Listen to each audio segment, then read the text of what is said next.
C'est qu'au lieu, même dans nos vies, des problèmes, des fois on anticipe, même quand ces problèmes ne sont pas là.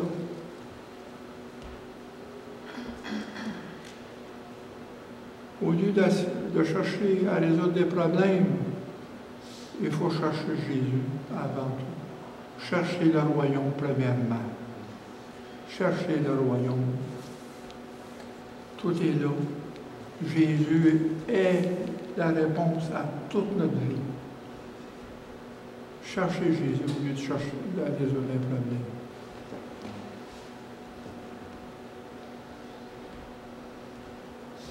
Il dit, quand il dit dans Matthieu 6, il dit qui s'inquiète, qui peut ajouter une coulée à sa vie, une longueur à sa vie.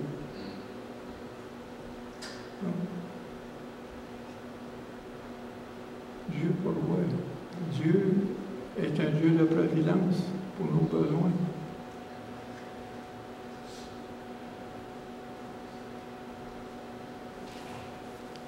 Parce que Satan est dans le monde en ce moment. Ce que Satan fait, il peut nous emmener dans le découragement. Pour nous détruire. Il est là.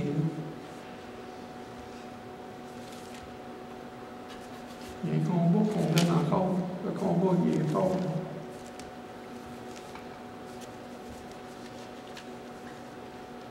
On est engagé dans un conflit spirituel contre le mal.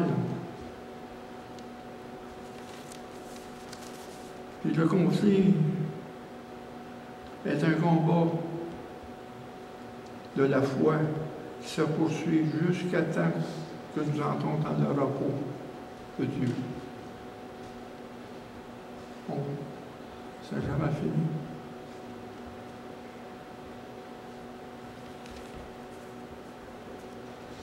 Quand je dis, comme je disais encore là, combattre, dans le mot grec, veut dire agoniser.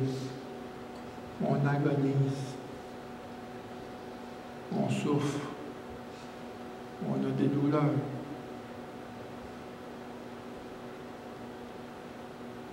Parce que Dieu ne nous a pas promis que c'était pas être facile. Mais c'est tout au contraire. Quand on a amené Jésus dans notre vie, c'est là que Satan agit en ce moment. Si vous vous rappelez, dans le livre de Néhémie, qu'est-ce qui arrive? Plus que le mur montait, plus que Sanballat était contre la réussite. Parce que c'est un mur-là qu'on monte. Il débris notre vie. Parce qu'on est le temple de Dieu, mais il y a une protection, ce qu'on appelle une circoncision. C'est ça qu'il veut.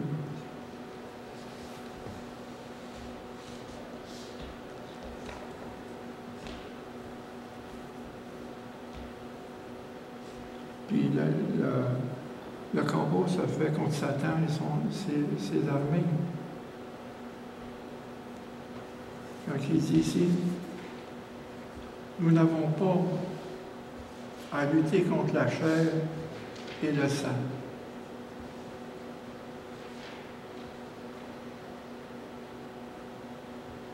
Mais contre les dominations, contre les autorités, contre le prince de ce monde,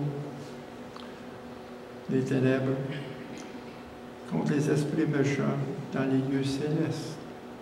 Tout ça passe dans les lieux célestes et sur la terre.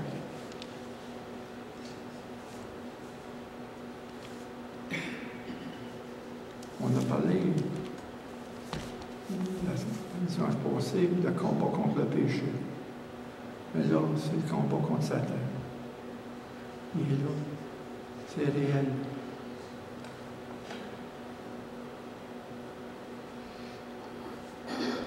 Il ne faut pas l'ignorer. Parce que c'est ça que Satan veut, qu'on l'ignore, qu'on est indifférent. Mais il est là. Il est là.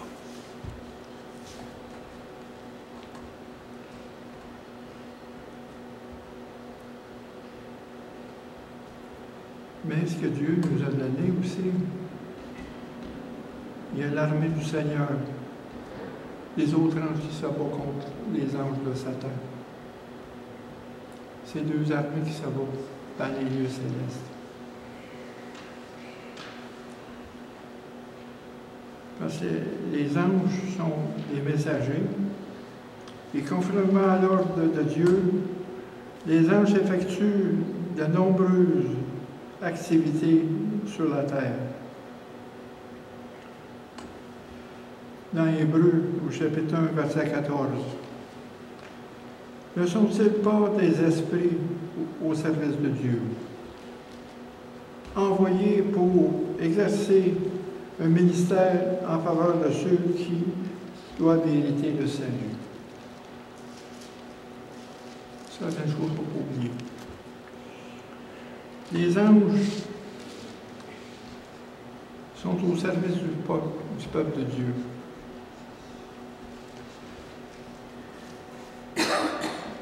Ils fortifient et encouragent les saints dans les épreuves.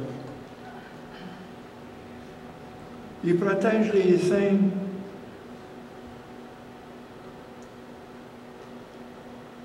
qui craignent Dieu et haïssent le péché. Ils punissent les ennemis de Dieu. Ils luttent contre les démons et portent les saints dans le ciel.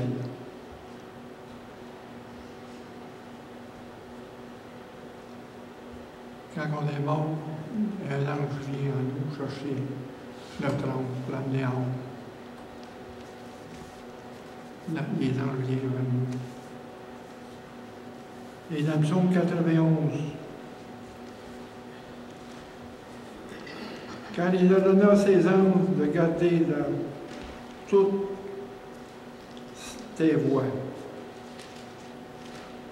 Si on voit dans Actes des Apôtres, au chapitre 12, Pierre est en prison.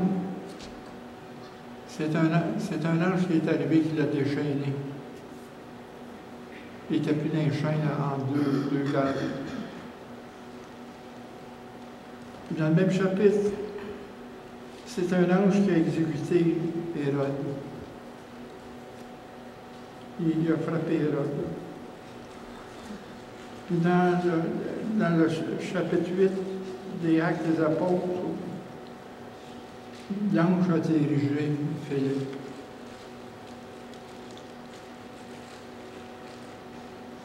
On voit que les anges sont là en action, puis dans Actes des Apôtres, au verset 27,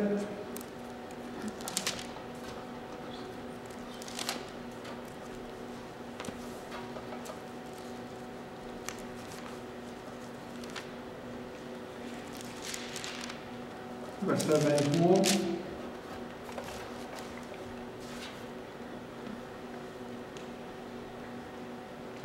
un ange de Dieu à qui j'appartiens et je sers m'est apparu cette nuit. Et il m'a dit, Paul, ne crains point, il faut que tu comparaisses devant César, et voici Dieu t'a donné tous ceux qui naviguent avec toi. Il a fortifié Paul.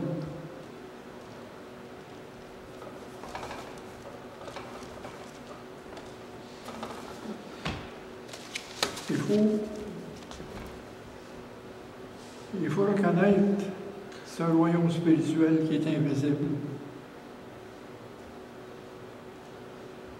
Il est composé d'une multitude d'anges qui agissent pour le peuple de Dieu.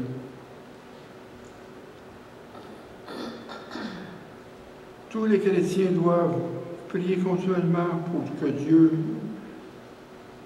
les délivre, premièrement, de l'aveuglement spirituel, ouvrir les yeux du cœur afin qu'ils voient plus clairement la réalité spirituelle du royaume de Dieu.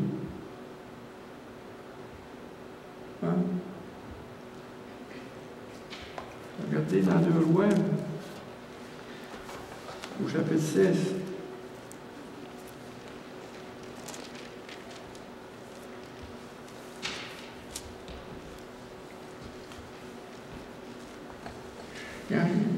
les Syriens voulaient s'en prendre à l'Élysée.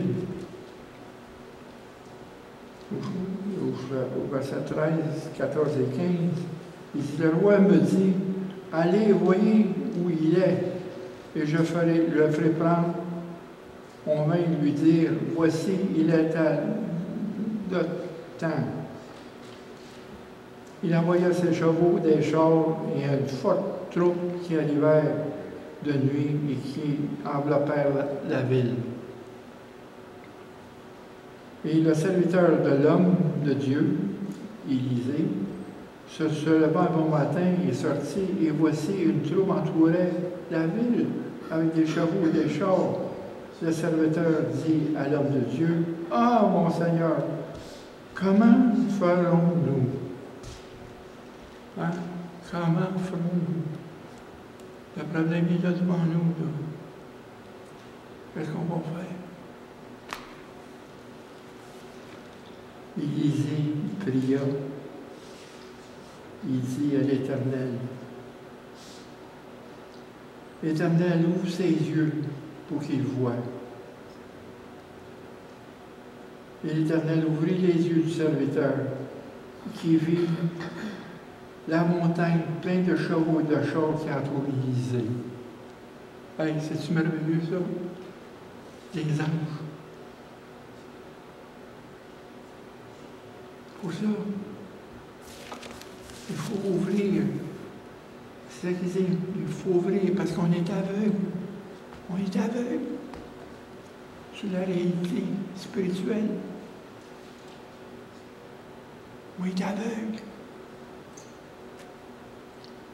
Il faut ouvrir les yeux pour voir ça. Quand il dit la foi est une démonstration des choses qu'on ne voit pas. La foi. La clé, c'est la foi. Ouvrir nos yeux. Il faut avoir le discernement. Qu'est-ce qui se passe autour de nous? Quand tout s'ébranle autour de nous.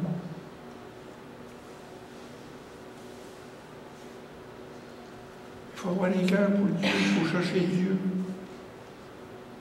Le chercher.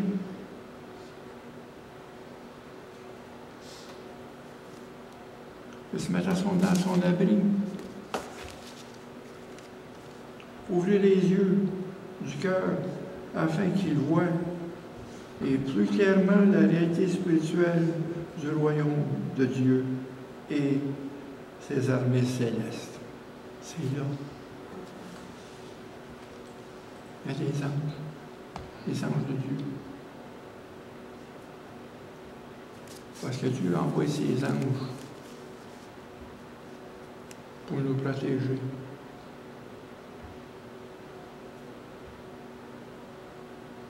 Regarde. Mon frère Robert est ici. Alors, qu'est-ce qui se passe? Hein? Premièrement, il y a un tremblement de terre qui est à peu près un quart de mille d'épicentre. Il n'y a jamais eu de craque dans sa bâtisse. Aucune.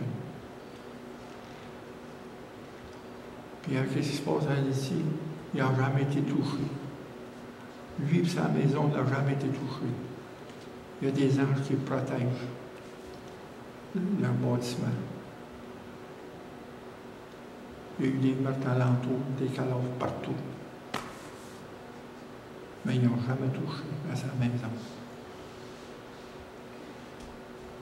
Puis une fois, c'est quand ils vont devant des listes sur des commerces des Blancs, ils mettent un X sur les bâtisses. Puis, il y a un ami à lui qui est dans la rue, il a effacé ces X-là qui étaient à sa bâtisse. Puis, ils ont passé par-dessus. Il a dit, oh, mais là.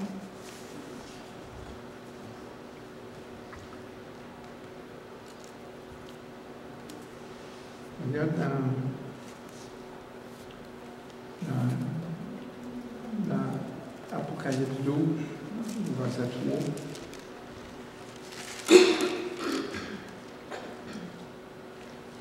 Un autre signe parmi dans le ciel, voici, c'est un grand dragon rouge avec 7 têtes et 10 cornes. Et sur ses têtes, 10 diadèmes. Sa queue entraînait le tiers des étoiles et les jetait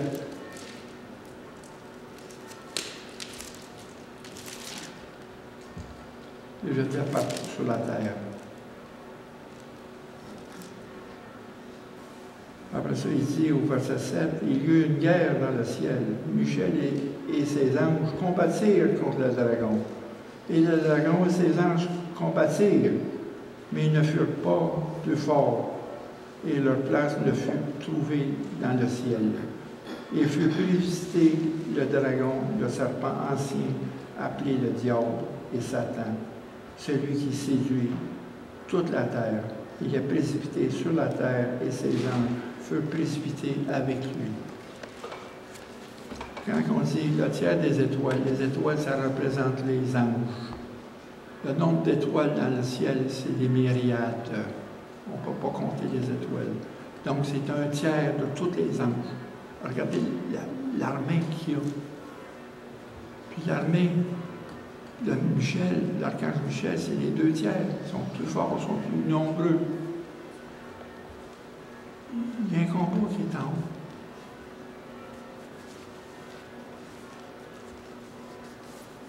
Dans Néhémie, au chapitre 2, verset 9, il dit, le roi me donna des lettres pour la bonne main,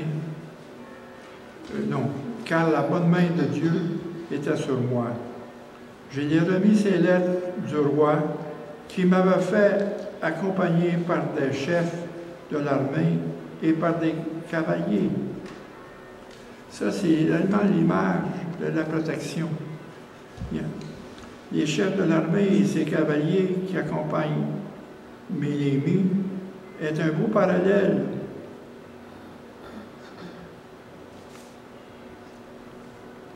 au ministère des anges dans la vie des croyants. Ils sont là avec nous. Mais les anges ne doivent pas être un sujet d'adoration et de culte, comme il dit dans les Colossiens. Parce que les Colossiens, il y en a qui adoraient les anges. Ils cherchaient quelque chose de plus.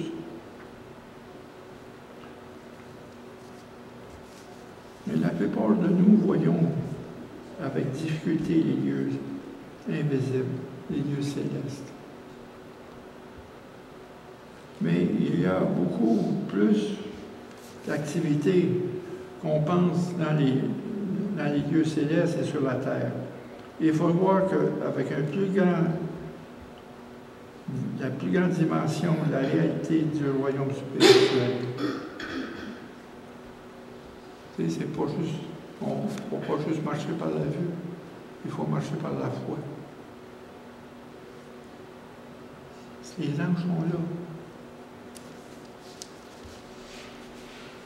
Quand il dit une multitude, c'est pour ça qu'il dit, il a mis, avec sa queue, il en met un tiers. Ça veut dire que c'est un tiers de tous les anges avec lui. Il y a une armée. Il ne faut pas ignorer leur activité. Quand ils sont présents, ils sont là pour nous assister dans le combat. Contrairement aux anges du Seigneur, il y a des puissances des ténèbres. On voit ici dans Néhémie au chapitre 2, verset 10. Sanballat, le Horonite, et Tojiba, leur serviteur ammonite, ayant appris avec un grand plaisir de ce que venait un homme pour chercher le bien des enfants de Dieu. Donc, contrairement aux anges du Seigneur, il y a des puissances, des ténèbres. Sanballat avait un pouvoir et un contrôle absolu sur Juda et Jérusalem. Mais l'autorité de Néhémie, parce que Néhémie avait la main de Dieu, l'autorité de Néhémie sur les Juifs de Jérusalem annulait l'autorité de Sanballat. L'espérance de restaurer les murs de Jérusalem, ce gouverneur est dans le dédain de l'aide apportée à un peuple qui est opprimé et dans le besoin. Ceci représente la caractéristique satanique, car il veut garder le peuple dans la défaite et dans le découragement. C'est exactement ce qu'il fait avec nous. Il veut nous garder dans la défaite et dans le découragement. Tout le temps nous décourager. Plus tu avances dans le Seigneur, plus il va agir. Il va essayer de te détruire. Plus ça t'approche. Quand il y a des choses de bon qui se produisent dans l'Église, c'est là qu'il commence à faire la guerre. Quand rien ne se passe dans l'Église, il ne pas, il n'est pas là. Mais quand quelque chose se passe dans l'Église, c'est un bon signe parce qu'il est là.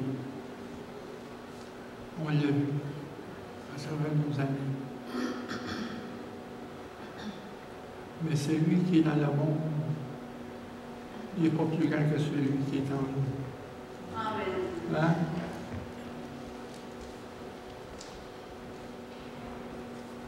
C'est ça, il nous met dans l'état de défaite. Il faut savoir comment il agit avec nous. L'état de défaite, l'état de découragement. Il essaie. Parce que sa raison, c'est pour nous garder sous son contrôle. C'est la seule manière de nous garder. Nous emmener dans la défaite. Les prophètes parlent de la chute de Lucifer. Ils appellent ça un as brillant. Parce que Dieu, quand il l'a créé avec toute une gloire, toute une puissance. Puis, on voit ça dans Ézéchiel 14. Je dis dans Isaïe 14.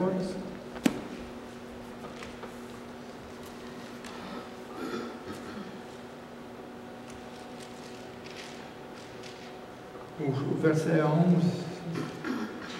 12 et 13.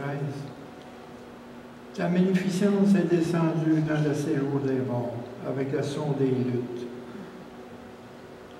Sous la loi, sous toi est une couche de verre, et les verres sont ta couverture. Te voilà tombé du ciel, as brillant, fils de l'aurore, tu as battu à terre, toi et le vainqueur des nations. Tu disais en ton cœur, je monterai au ciel, j'élèverai mon trône au-dessus des étoiles de Dieu. Je m'assiérai dans la montagne de l'assemblée, à l'extrémité du centurion. Je monterai sur le sommet des nues, et je serai semblable au Très-Haut. Exactement.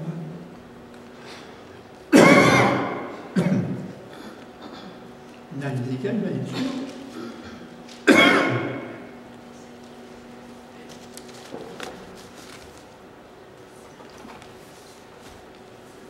Au verset 11, il dit, la parole de l'Éternel me fut adressée en ces mots. Fils de l'homme, prononce cette complainte sur le roi de Tyr. Ça, il fait allusion à Lucifer, le diable. Tu lui diras, ainsi parle le Seigneur l'Éternel, tu mets ton sceau à la perfection, tu étais plein de sagesse, parfait en beauté. Tu étais en Éden, le jardin de Dieu, et tu étais couvert de toute espèce de pierres précieuses, de sardoline, de joupaz, de diamant, de chrysolite, de onyx, de jade, de saphir, d'escartout, d'émeraude et d'or. Les tambourins étaient, flûtes étaient à ton service, préparés pour le jour que tu fus créé. Tu étais un chérubin protecteur aux ailes déployées. Je t'avais placé et tu étais sur les saintes montagnes de Dieu. Voyez, il était magnifique. Mais il a voulu s'élever à la hauteur de Dieu. Il dit bien ici, tu es un chérubin protecteur aux ailes déployées, je t'ai placé sur une montagne sainte. Tu marches au milieu de pierres étincelantes. Tu as été intègre dans toutes tes voies, depuis le jour que tu fus créé. Car celui qui a l'iniquité a été trouvé chez toi. Par la grandeur de ton commerce, tu as été rempli de violence et tu as péché. Je te précède de la montagne de Dieu. Je te fais disparaître, chérubin protecteur, du milieu des pierres. Ton cœur s'est élevé à cause de ta beauté. Et tu es corrompu. Puis, il y a une chose aussi. C'est la même chose. Il y a une trappe. L'orgueil. C'est un danger pour nous. La même chose que ça. Parce qu'on s'élève vers Dieu. On voit des choses, mais il faut faire attention à ce danger-là. Il y a une trappe. L'orgueil. Il faut se convertir à tous les jours, puis reconnaître notre faiblesse dans la chair. Il faut se répandre à tous les jours devant Dieu. Le mercredi, c'était le mercredi des cendres. Quand on applique les cendres, poussière sur poussière, amour sur amour. On est devant Dieu humble. On est poussière devant Dieu. Tu es poussière et tu seras poussière. Mais il a étendu ses bras sur la croix, de l'amour à l'amour. Poussière, poussière. Dust to dust, love to love. C'est ça.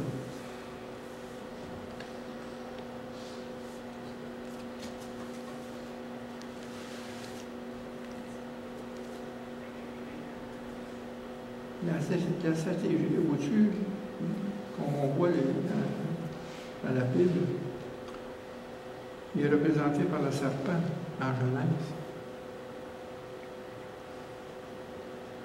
qui a amené un doute. Après ça, la révélation, le dragon. Après ça, Satan, l'accusateur, l'adversaire, le diable, le manipulateur, le menteur. Satan est un esprit créé au début, et beau et parfait, comme vous avez vu. Il est un archange. Il était beau. Mais il est tombé dans l'orgueil. La stratégie, c'est de le décevoir et de le détruire. Et tout individu et toute race humaine, il est important de connaître les faits à propos du diable. Car au contraire, il n'est pas une force abstraite. Il n'est pas une force abstraite. C'est une force. La parole de Dieu nous révèle qu'il est une personne distincte et abominable, un vilain, qui règne sur les forces des ténèbres et agit dans les lieux spirituels contre ce qui est bon, droit et noble et pur et saint. Oui, il est là pour détruire.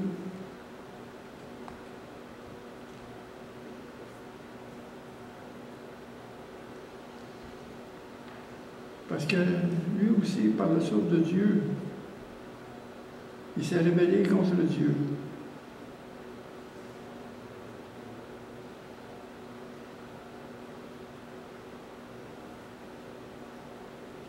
Mais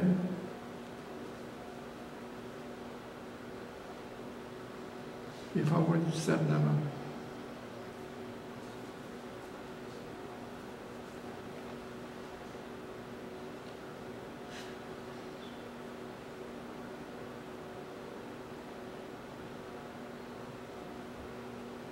C'est parce que Dieu l'a créé, l'être, en parlant du diable, dans ses capacités définies.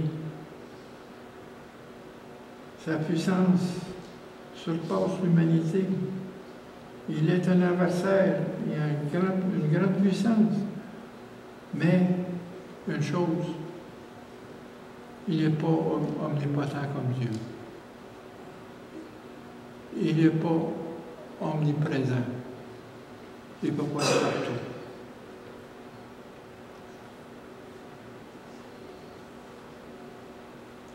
Mais son armée de démons suivent ses plans dans sa stratégie. C'est comme une armée, c'est comme un général à 5 étoiles. Ça, c'est Satan. Il y a ses majors, il y a ses lieutenants. C'est ça qui est les dominations, les principautés. Ils sont partis dans tout le monde. Puis c'est Satan qui règle tout ça.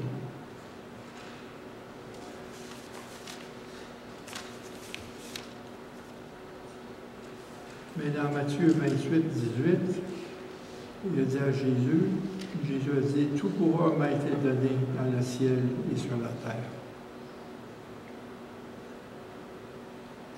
Et je reviens à ce que Jésus a dit dans Matthieu 16. Il dit à Pierre, et c'est sur cette pierre que je vais bâtir mon Église. Et les portes de l'enfer ne peuvent pas contre elle. Et ce que tu auras délié sur la terre seront déliés en haut. Ce que tu auras lié ici sera lié en haut. C'est l'autorité que l'Église a. On a la puissance de Dieu, la puissance de Jésus en nous. Jésus en nous. Et comment ça? Le chant de Satan, le pouvoir du Christ est universel, parce qu'il est le roi de l'univers. Et celui de Satan, c'est sur la terre, c'est le prince de la terre. Il n'y a pas d'autre pouvoir en dehors de la terre. Et le privilège que Jésus nous a donné, c'est d'être né de nouveau. Nous mettre en dehors de la sphère du règne de Satan. Né de nouveau. On est en dehors de la sphère du règne de Satan. Il n'y a plus de pouvoir sur nous.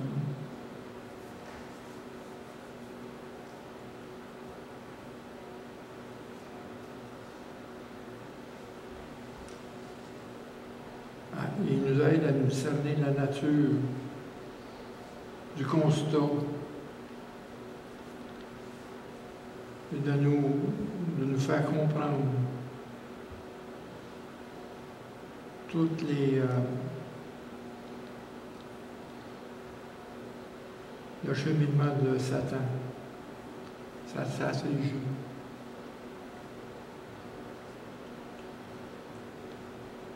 Parce que Satan, Dieu il a des limites. N'oubliez pas ça. Satan est sur le bout de laisse. Il ne peut pas aller plus loin. Puis il sait qu'il y a un temps pour faire ça. Quand il est dans Job,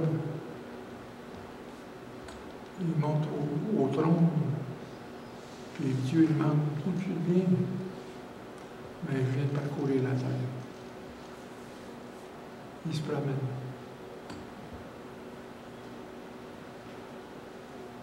Comment Satan a eu le règne sur la terre? L'homme a cru et a obéi au mensonge du serpent.